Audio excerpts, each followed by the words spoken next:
మూసి ప్రక్షాళనపేట, మూసి నది ప్రక్షాళనపేట కొన్ని వేల ఇళ్ళు కూలగొట్టే ప్రయత్నం చేసినాడు.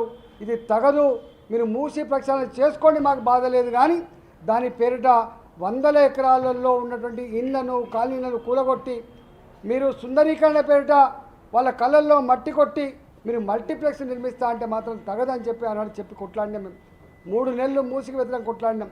ఇవాళ ఫేజ్ 1 పేరిట మీరు మూసీ నదిలో కొబ్బరి నీళ్ళు లాంటి నీళ్ళు పాలించండి, మాకు బాధ లేదు. మూసీ నదిని ప్రక్షాళన చేయండి, మాకు బాధ లేదు.